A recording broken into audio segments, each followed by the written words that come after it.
Hi friends, வணக்கம். Welcome to town's kitchen. இன்றைக்கி நான் செய்கிறது சொர்க்கா காராமணி போட்ட உப்பு தண்ணி குழம்பு தான். இங்கே கர்நாடகா ஸ்டைலில் செய்ய போகிறேன்.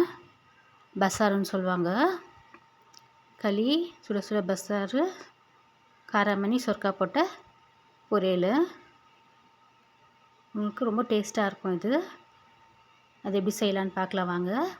நைட்டே நான் காராமணி நல்லா கழுவிட்டு க்ளீன் பண்ணிவிட்டு ஊற வச்சுருக்கேன். நல்லா ஊறட்டும். அது ஒரு 8 மணி நேரம் ஊறினா தான் அந்த கொட்டை வேகிறதுக்கு நல்லாயிருக்கும்.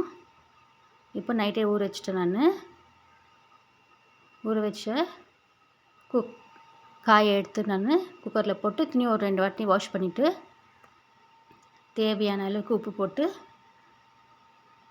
நான் வேக வைக்க போகிறேன். நல்லா க்ளீனாக கழுவிக்குங்க 2 வாட்டி. நான் தண்ணி வேண்டாம், நம்மளுக்கு ஊற வச்சுட்டு இருக்கோம் இல்லையா, புதுசாக தண்ணி ஊற்றி நம்ம உப்பு போட்டு வேக வச்சுக்கலாம். ஏன்னா இந்த தண்ணியில் தான் குழம்பு வைக்க போகிறது.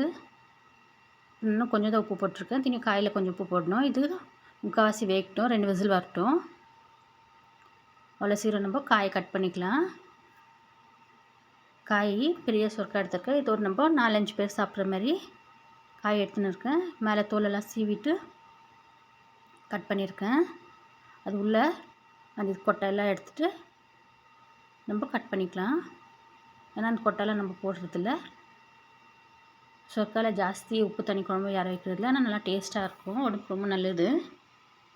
அதுக்கு நான் மேலே இருக்கிற தோல், உள்ளே இருக்கிற தோலெல்லாம் சீவிட்டு கட் பண்ணி வச்சுருக்கேன். எனக்கு எந்த சைஸ் வேணுமோ அது மாதிரி கட் பண்ணிக்கோங்க. கட் பண்ணிட்டு க்ளீனாக வாஷ் பண்ணிடலாம். ஏன்னா இதுவும் அந்த காய் கூட கொட்டை கூட நம்மளுக்கு இந்த காயை வேகணும். எல்லாம் கட் பண்ணியாச்சு. இப்போ குக்கரு விசில் வந்துடுச்சு. நம்ம இந்த காயை அதில் போட்டு உப்பு மஞ்சப்பொடி போட்டு நம்ம இன்னொரு வாட்டி வேக வைக்கலாம். தண்ணி கம்மியாக இருக்குது. இன்னும் கொஞ்சம் தண்ணி நம்ம ஊற்றி காய் கொட்டையெல்லாம் வேக வச்சுட்டா கரெக்டாக இருக்கும். கொட்டையை முக்கால்வாசி தான் வெந்திருக்கு. இன்னும் கொஞ்சம் தண்ணி ஊற்றி இந்த காய்க்கு தேவையான அளவுக்கு நான்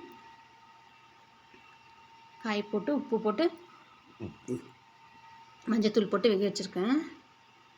மஞ்சத்தூள் ஆப்ஷனல் தான். நான் எல்லாத்துலேயும் மஞ்சள் பொடி போட்டிருக்கேன். அந்த வீடியோ கட் ஆகிடுச்சு. இப்போ நல்லா காய் முக்கால்வாசி வேகட்டும். நல்லா மிக்ஸ் பண்ணி விட்டுருங்க.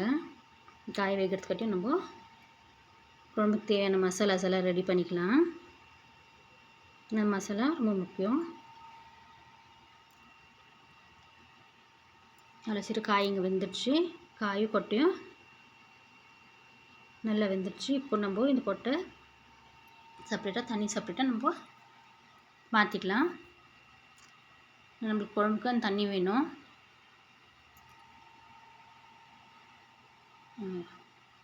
மசாலா ரெடி பண்ணிடலாம். மசாலாவுக்கு ஒரு பேனில் 2 ஸ்பூன் கலக்கா கொட்டை நான் வறுத்து வச்சுருக்கேன். நல்லாயிருக்கும் இது குழம்புக்கு. குழம்பு நல்லா திக்காக வரும். ஜாஸ்தியான 2 ஸ்பூன் போதும். அது நல்லா வறுத்துட்டு வரைக்கும் ஒரு பெரிய வெங்காயம், ஒரு பெரிய பூண்டு உரிச்சுன்னு இருக்கேன். இஞ்சி வேண்டாம், இஞ்சி டேஸ்ட் நல்லா இருக்காதுக்கு. நம்ம 2 தக்காளி, மீடியம் தக்காளி 2 கட் பண்ணி வச்சுருக்கேன். நல்லா ஃப்ரை பண்ணிவிட்டு 1 ஸ்பூன்னு மிளகு, 1.5 ஸ்பூன் ஜீரகம், மஞ்சள் பொடி கொஞ்சம் போட்டு நல்லா மிக்ஸ் பண்ணுங்கள். அதுக்கப்புறமா ஒரு எலுமிச்சம்பழம் சைஸ் புளி போட்டு நல்லா மிக்ஸ் பண்ணிவிட்டு சிம்மில் வச்சுட்டு நம்ம கொத்தமல்லி வைக்கலாம். ஆனால் தீஞ்சிடக்கூடாது. மசாலாஸு தீயாமல் அப்படியே வச்சுக்கோங்க. அதுக்கப்புறமா ஒரு கொத்தமல்லி வச்சுட்டு அதை நல்லா இது பண்ணிக்கலாம். அதுக்கப்புறமா நம்ம வேக வச்ச காய், சொர்க்கம், காராமணியும் போட்டிருக்கேன். அது குழம்பு நல்லா டேஸ்ட்டாக இருக்கும். அப்புறமா அரை மூடி தேங்காய், 2 ஸ்பூன் தனியா பொடி, 1 ஸ்பூன் மிளகாத்தூள் நல்லா மிக்ஸ் பண்ணிக்கோங்க. மிக்ஸ் பண்ணிவிட்டு நம்ம ஆற வச்சுட்டு அரைச்சிக்கலாம். நல்லா வதங்கிட்டோம். இது வதங்கிட்டு ஆற வச்சுட்டு நம்ம அரைச்சிக்கலாம். இதுதான் குழம்பு டேஸ்ட் தருது. இப்போ நம்ம குழம்பு தாளிச்சிக்கலாம். ஒரு கடாயில் நம்ம எண்ணெய் நம்மளுக்கு தேவையான அளவுக்கு எப்படி 1 ஸ்பூன் கரண்டியில் 1.5 கரண்டி எண்ணெய் விட்டு கடுகு, 1 ஸ்பூனு கருவேப்பிலை, 2 காஞ்ச மிளகா, ஒரு பெரிய வெங்காயம், பெருங்காயம் எல்லாம் போட்டு நல்லா மிக்ஸ் பண்ணிக்கலாம். நல்லா வதக்கலாம். இந்த கோல்டன் ப்ரௌனாக வரட்டும். நல்லா வதங்கிடுச்சு. இப்போ அந்த மசாலா போட்டு நம்ம வதக்கலாம். ஏன்னா மசாலா நம்ம ஏற்கனவே ஃப்ரை பண்ணியிருக்கோம் இல்லையா, ஒரு 2 நிமிஷம் வதங்கினா போதும்.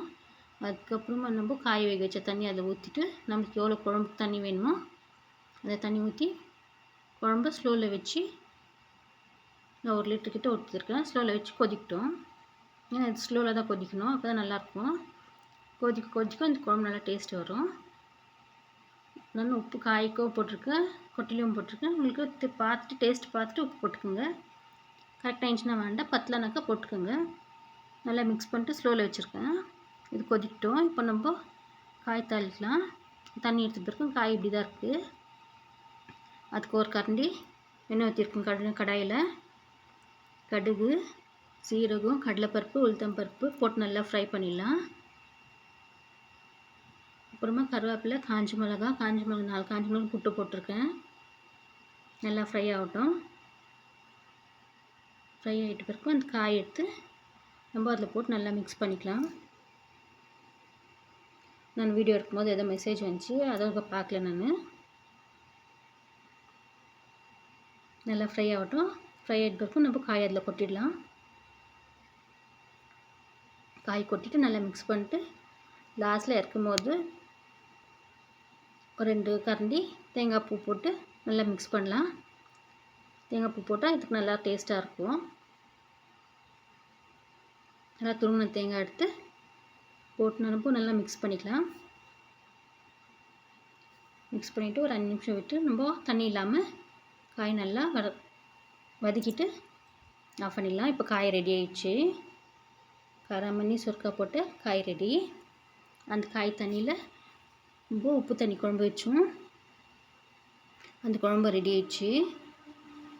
குழம்பு நல்லா கொச்சின்னு இருக்குது. ஸ்லோவில் வச்சு கொச்சின்னு இருக்குது. நல்லா ஒரு 5-6 நிமிஷம் நல்லா கொதிக்குது. கொதிக்க கொதிக்க நல்லா டேஸ்ட் வரும். குழம்பு ரெடி ஆயிடுச்சு. இப்போ நம்ம வேறு பேனில் மாற்றிக்கலாம். கேஸ் ஆஃப் பண்ணிட்டு நம்ம வேறு கிணத்துல மாற்றிடலாம். குழம்பு வேறு கிணத்துல மாற்றிட்டேன். காயை வேறு கிணத்துல மாற்றிட்டு நம்ம சர்வ் பண்ணிடலாம். சுட சுட குழம்பு வேறு கிணத்துல மாற்றிட்டேன். காயை வேறு கிணத்துல மாற்றிட்டு நம்ம இப்போ சர்வ் பண்ணலாம். சுட சுட களி ரெடி.